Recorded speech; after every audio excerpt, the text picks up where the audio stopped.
Hey everyone, what's up? This is Uri for Gorilla Poker. Apologies if this video might be a bit unfocused. I haven't been sleeping a lot due to kids having various flu viruses, but we'll try to get through it. It's a fairly interesting hand between LLinusLLove and Barak Wisbrod. And yeah, let's get into the action. This is played at 100-200, three-handed drag battle. Barak raises to 2.5x, Linus 3 bets, and Barak calls. All the sizings are standard, everything normal so far, other than the fact that we are 125 big blinds deep. So we're going to see a flop, and the flop is 4-5-8 two-tone. 125 big blinds deep doesn't affect this board too much.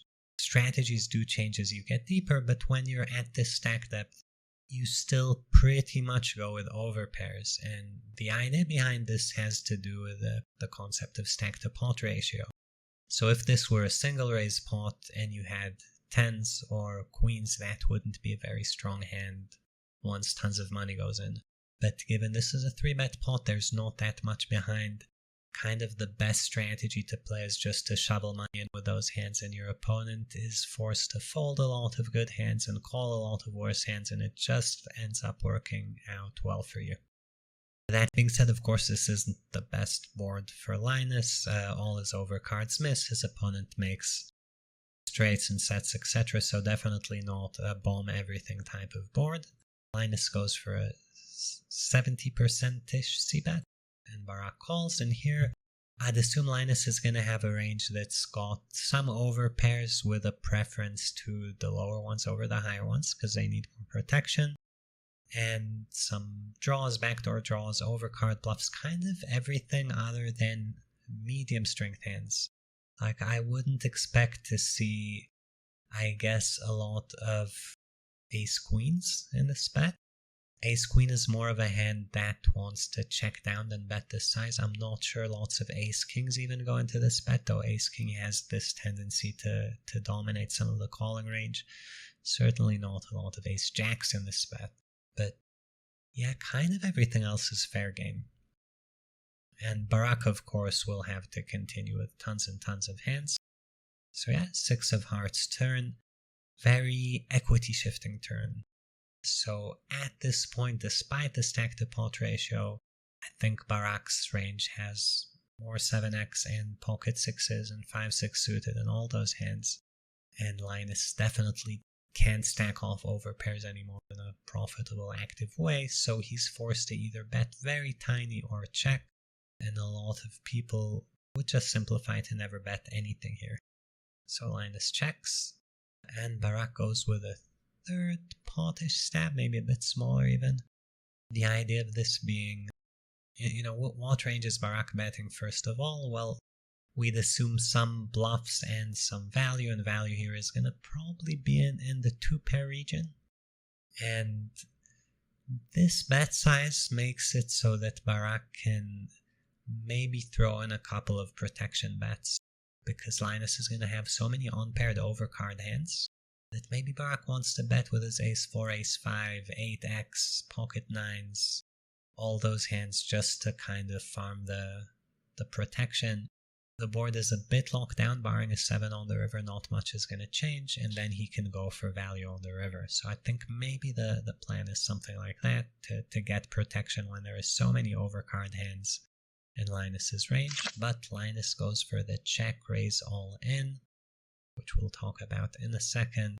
Barak makes a call, and hands are going to be ace-jack of diamonds for Barak and pocket 9s for Linus. So kind of crazy showdown.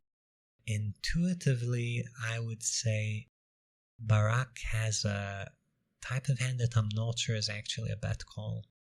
It's probably fairly close. Maybe it's 0 EV or slightly losing or slightly winning, I wouldn't be sure.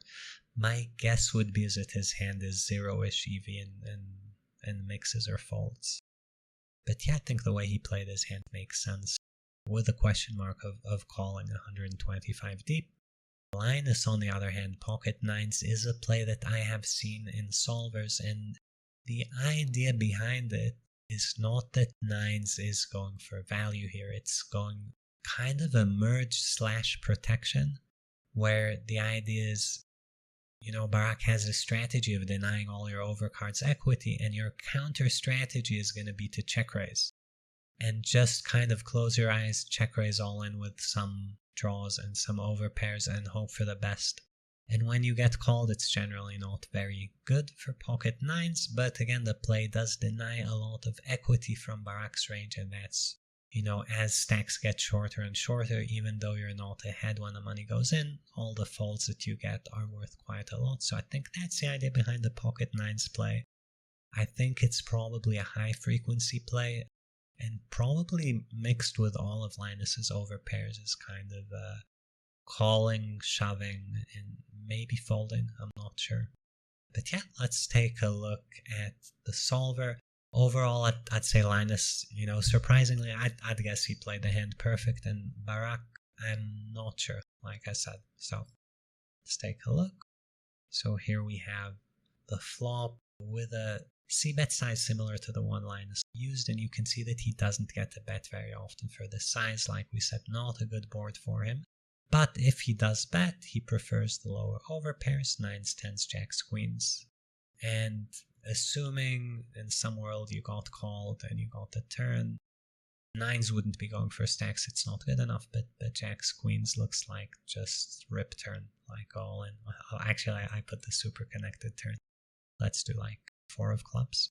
So on the 4 of clubs, you see all these overpairs keep betting as though they're going for stacks, and then if you got a brick river, they would actually just shove. So kind of the way I described it. But yeah, Barak of course calls. We get a very non-bricky turn in the 6 of hearts, and here you can see PioSOLVER never bets. This is a terrible turn for Linus. His equity is 40%, but his EV is also 3k in a 11k pot. Just doing terribly. And even though hands like 9s plus have 50-ish% equity versus Barak's range, they are pure bluff catchers, right? A hand with 50% equity that can't really improve much is just kind of hoping your opponent checks it down, but there are 2 streets left to play, so these hands are going to get kind of destroyed. So Linus checks. Barak gets to bet often. The small bet actually not PioSOLVER's bet size of choice. And yeah, his jack of diamonds is often betting. Now, in this instance, were Barak to make a small bet, what you see is this counter by Linus of going all in 15% of the time. So I was wrong to say this is a high frequency play. This is a low frequency play. It's done with, like we said, a bunch of some of the flush draws. So jack 9 of diamonds, queen 9 of diamonds, right? Like some of these as bluffs. Overpairs can call or go all in. And sets and straights for value, which is, you seldom have a value hand here. And again, you guys can imagine how 9s is doing once called, where here Barak actually should call ace-jack of diamonds because it dominates all the diamond draws check shoving. So well played by Barak. And of course, Linus's equity once he gets called with 9s is absolutely terrible. It's 14%. The bet, like I said, is just there to get the folds, right? Like you're risking 22k. You get to win this 15k pot half the time that your opponent folds, and the rest of the time you do have some equity versus his range, as evidenced by the showdown. And those two together add up to making the play better than folding and similar EV to calling, according to PioSOLVER. So kind of crazy, unique situation. I hope I broke it down in a way that makes sense. There are kind of 2 things that are at odds here. Maybe I'll actually show you guys. So were Barak to kind of pivot into this strategy. So what you can do here is actually lock a strategy for your opponent. Let's quickly do that. And what I'm gonna do is force Barak to bet everything in his range small. Okay, so I'm gonna make Barak's strategy look like this.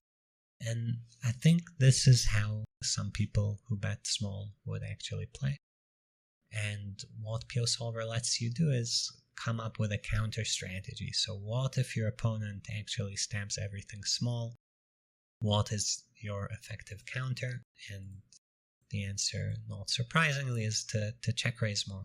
Not nines specifically, but these check raises start happening a lot more often. We weren't betting anything anyway. But yeah, this is the goal of these plays, to deny these stabs. And these two things are at odds against each other. They're at a strategic equilibrium, so to speak. So as your opponent stabs more, so you shove more. As he stabs less, you shove less. This is kind of keeping him in check. Either way, you're not doing great, and either way, Barak is supposed to... Actually, in this instance, ace-jack of diamonds is 0 EV, where we have a real range, but definitely seems fine to call. And yeah, hopefully that made sense to you guys.